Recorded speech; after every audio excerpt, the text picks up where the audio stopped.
Imagine a storm so fierce it tears through the ranks of knights, a tide of steel and blood sweeping across the fields, and yet, in the eye of that storm, a single force moves with terrifying precision.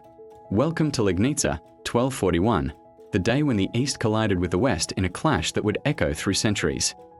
The morning mist hung low over the fields of Silesia, a deceptive calm masking the approaching horror. From the distant hills, the ominous thrum of hooves began to roll like thunder. The Mongol horde, relentless and disciplined, descended with the momentum of a living avalanche. Their arrows darkened the sky, their war cries shattered the stillness, and the earth itself seemed to tremble beneath the pounding of thousands of boots and hooves.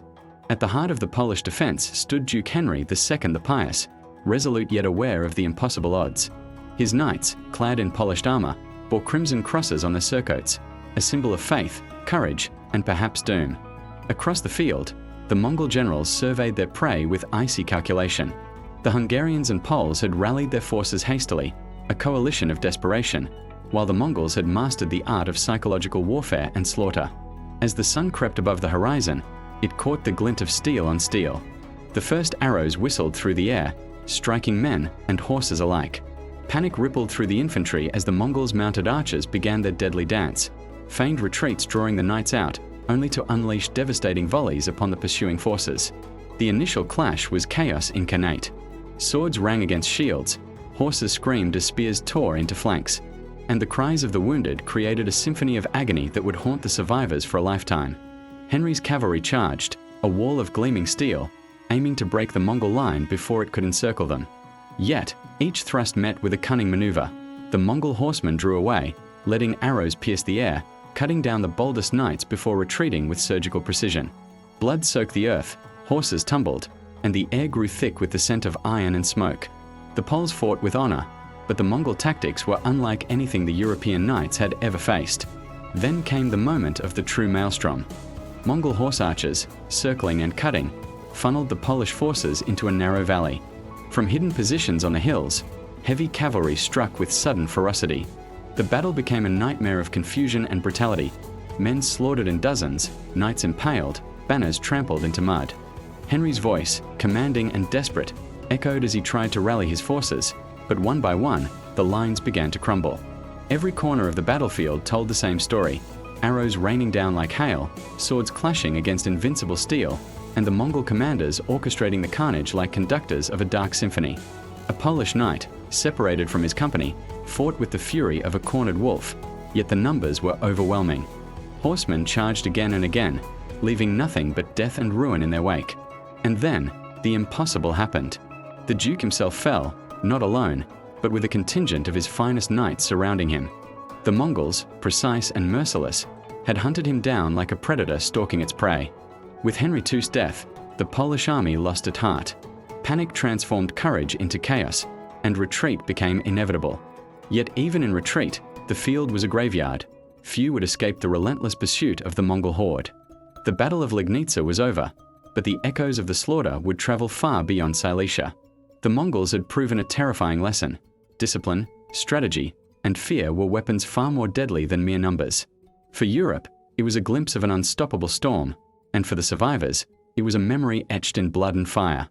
The field of Legnica did not fall silent after Henry's death. Silence would have been mercy. Instead, it filled with the sounds of pursuit, hooves tearing at the soaked ground, arrows slicing through the mist, and men screaming as the Mongol cavalry descended upon the crumbling remnants of the Christian host. There was no orderly retreat, only fragments of units dissolving into terrified clusters, knights abandoning formations, infantry scattering like birds in a storm. The Mongols did not chase blindly. They moved with deliberate cruelty, corralling survivors, cutting off escape routes, herding men toward death like livestock toward slaughter. Above them, ash drifted through the air. Some claimed later it was strange smoke carried by the Mongols, a dark powder that stung the eyes and twisted the lungs. Whether truth or terror, it worked. Panic spread faster than any cavalry charge. Men coughed, choked, their vision blurring as Mongol archers continued firing from beyond reach, appearing and disappearing like spirits of war. No enemy line was visible, only movement, only death arriving from all directions. Knights trained their whole lives for close combat, for the shock of impact, for the sound of steel crashing against steel. But Legnica ripped that identity away from them. There was no honor in chasing ghosts across an open field. Every time a unit rallied and charged, the Mongols retreated across the plain with perfect timing, drawing them farther, stretching them thinner. Then, when the knights were exhausted, when their horses foamed with fatigue and their armor weighed like chains, the killing traps closed. Arrows, lances from the sides, heavy cavalry crashing into broken flanks, a surgical dissection of an army. Somewhere amid the chaos, Henry's standard fell. The Black Eagle of Silesia collapsed into mud and blood. A rumor spread instantly. The Duke was captured, the Duke was alive, the Duke was being tortured. Another rumor followed even faster. His head had been raised on a spear. The truth hardly mattered. Morale shattered. The army no longer fought. It survived, or tried to. A group of Templars made one last stand near a low ridge. Outnumbered, encircled, they formed a tight defensive ring, shields locked, swords drawn. Their white mantles were already black with dirt and blood. The Mongol commanders watched them for a moment, calculating. Then they signaled. Archers advanced. The formation became a target. Arrow after arrow fell into the ring. Knights dropped, one by one, collapsing against their brothers. When the circle weakened, Mongol heavy cavalry charged, smashing through the gaps. No one broke. None fled. They died where they stood, a final island of resistance drowned in an ocean of moving horses. Elsewhere, infantrymen were less fortunate. They were not worthy of a clean kill. Many were hunted, run down across the fields, cut down from behind, or captured to be used as messengers of terror. Some had their ears taken, others their heads. The Mongols had learned that fear traveled faster than armies. Every survivor they let go carried a story of horror more effective than 1,000 blades. The battlefield became a grotesque landscape. Horses lay in tangled heaps, their armor crushed, their bodies twisted. Men lay beside them, faces frozen in expressions of shock, mouths open as if still screaming. Blood filled the trenches and soaked into the soft soil of Silesia, turning it into a dark mire that sucked at boots and hooves. Ravens circled overhead before the fighting had even fully ended. And still, the Mongols did not linger. They never lingered. They catalogued. They counted. They collected ears, a cold arithmetic of victory. According to chroniclers, sacks filled with severed ears were counted to estimate the number of slain. Numbers were not just numbers to the Mongols. They were proof, a ledger of annihilation. To the west and north, smoke began to rise from nearby settlements. News of the defeat moved like wildfire, carried by broken men on broken horses. In Legnica itself, doors were barred, churches filled with praying civilians, mothers pressing children to their chests as the distant thunder of hooves drew nearer. The name Mongol became a curse, a whisper, a nightmare spoken through clenched teeth. But here's the truth few understood at the time. Legnica was not the main target. This was not the final thrust. The Mongol army was a machine with multiple blades. While Poland bled here, Hungary was being torn apart elsewhere. Legnica was a strike to prevent European forces from uniting. A distraction woven with absolute destruction. A calculated amputation before the deeper cut. On the field itself, the last pockets of resistance vanished as daylight shifted toward afternoon. The Mongols allowed the sun to witness the full extent of their victory. They did not rush. War, for them, was not chaos, it was controlled violence.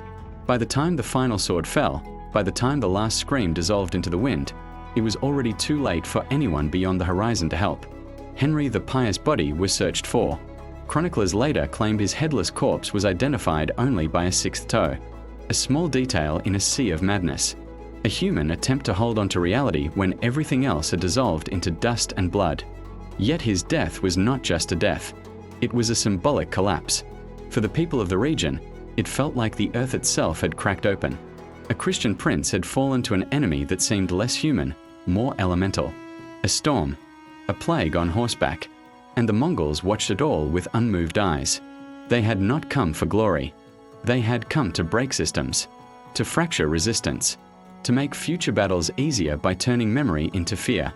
As evening approached, the Mongol units regrouped with practice speed. Signals were exchanged, routes calculated. This battlefield, already a grave, was no longer of interest. It had served its purpose. Soon, their columns began moving again, flowing east and south like a dark river vanishing into the horizon. Behind them, only silence remained. But not peace, because Legnica was not just a battle. It was a message. a message written in blood. The aftermath of Legnica was a nightmare etched across the lands of Silesia, a land that only hours before had known peace, now transformed into a stage of horror. Survivors staggered through mud-stained fields, their eyes wide with disbelief, their hands trembling as they grasped the bodies of fallen comrades.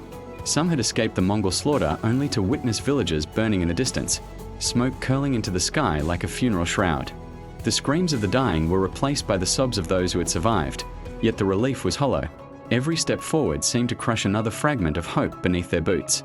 Towns were emptied, the markets and churches abandoned, and families scattered, fleeing into the forests or the unknown countryside, unsure where safety lay or if it even existed. Political leaders convened in hurried councils, their faces pale with shock. The Holy Roman Empire's attention, fragmented as it was, turned toward the east, but disunity rendered it impotent.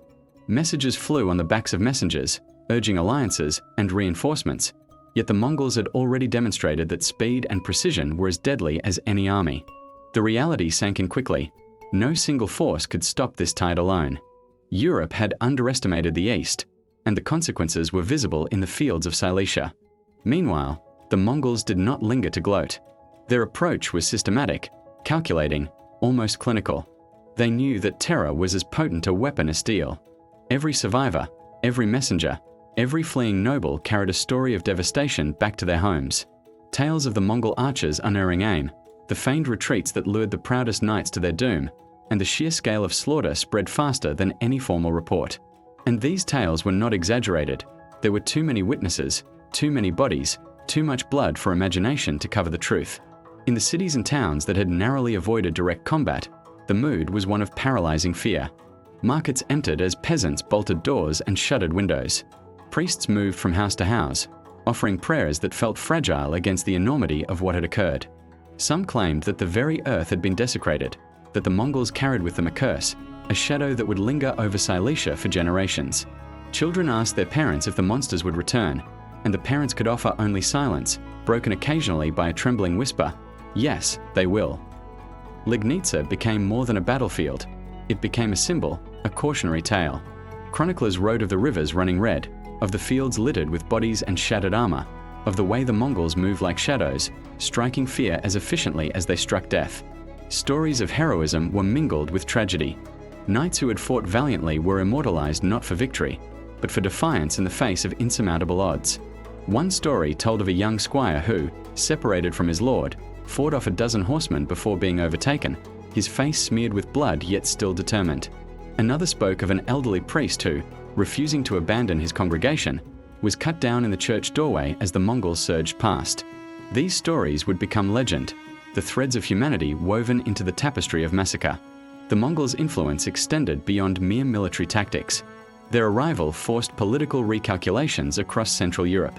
The duchies of Poland and Hungary, previously independent and often quarrelsome, now faced a common existential threat. Messages from fleeing nobles pleaded for reinforcements and coordination, yet mistrust ran deep. Some questioned whether the Mongols could truly be stopped. Others feared betrayal by neighbors or distant allies. Europe's fragmented political structure was no match for the cohesion and discipline of the Mongol war machine.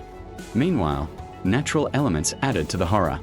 The Silesian winter had not fully arrived, yet the air was bitter, and rain turned the battlefield into a quagmire. Horses struggled in the mud, dragging armored bodies with them, while survivors stumbled through fields slick with blood and rainwater. Every sound was amplified: the cries of the wounded, the distant barking of dogs, the snapping of a branch beneath a fleeing foot. It felt as though the land itself was screaming in mourning, echoing the horror that had been inflicted upon it. Despite the destruction, whispers of hope emerged. Some fled east, toward regions less affected, carrying knowledge of Mongol strategies, of their psychological warfare, of their methodical efficiency. Scholars and strategists would later study these events, trying to glean insights from catastrophe. Yet in the moment, the survivors could only endure. Every night brought new fears: the possibility of returning raiders, the realization that resources were depleted, that winter would come and bring further suffering. As the Mongols withdrew, their path littered with bodies, dismembered banners, and shattered hopes, they left more than physical destruction behind. They left a psychological scar, a reminder that the world beyond Europe's familiar borders was vast, organized, and deadly. For the people of Silesia, and for the wider European consciousness, Legnica was not merely a defeat in battle, it was a reckoning. The continent had glimpsed an unstoppable storm, and it would take decades before the memory of that day faded. Europe's response, slow and fragmented, would shape the politics and conflicts for generations. Yet in those quiet moments after the Mongols departed as survivors counted the dead and tended the dying, there was a pervasive understanding.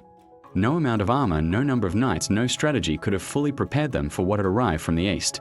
Legnica became a lesson written in flesh, steel, and fear, a lesson that would resonate across the annals of history, echoing in every story of heroism, cowardice, despair, and survival. Legnica was a battlefield that would haunt the memory of Europe forever, and yet, for the Mongols, it was a chapter in a much larger campaign. As they withdrew eastward, their formations perfect and disciplined, the survivors were left to reckon with the enormity of what had occurred.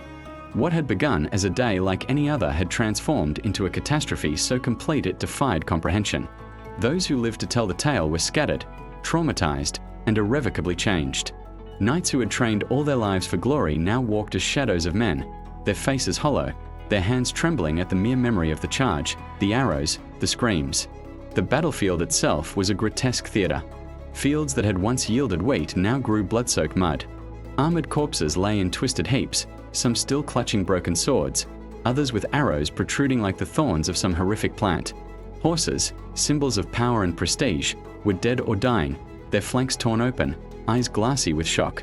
Smoke from the burning villages mingled with the mist of early morning, creating a thick, choking fog that clung to everything.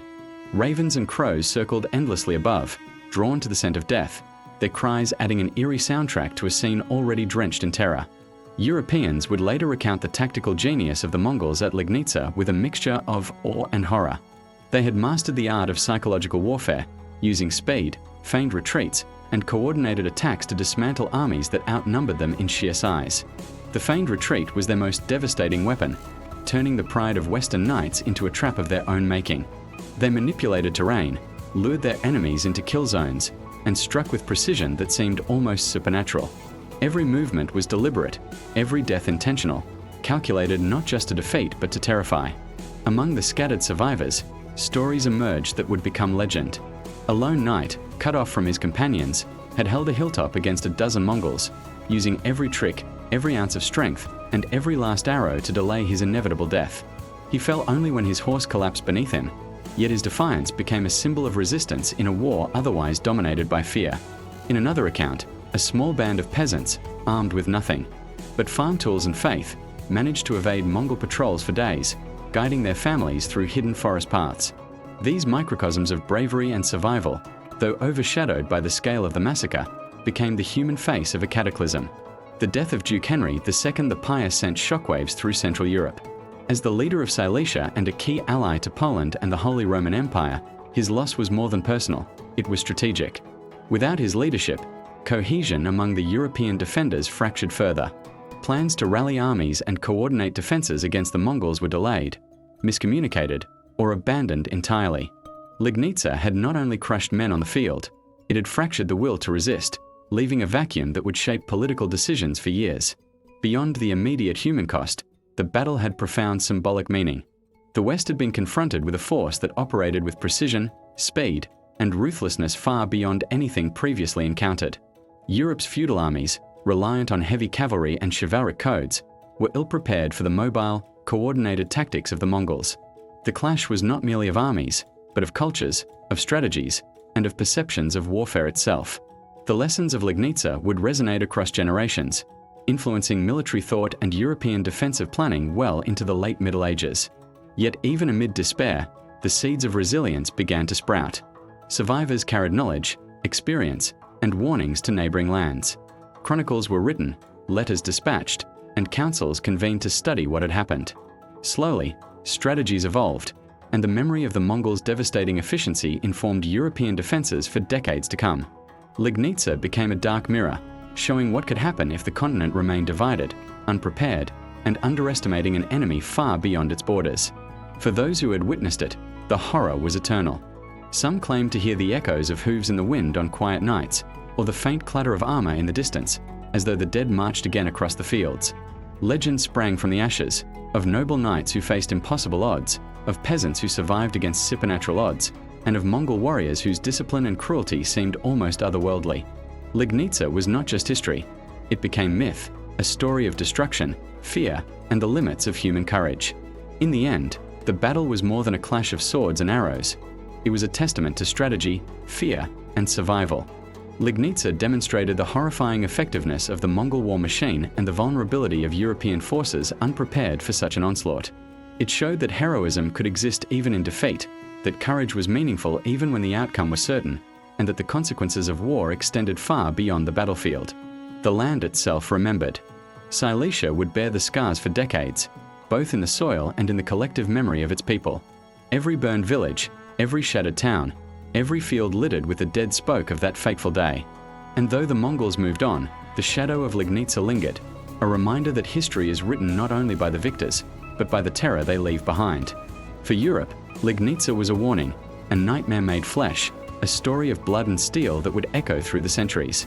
And for those who dared to stand against overwhelming odds, it was also a story of courage that refused to die, even when the world around them fell apart.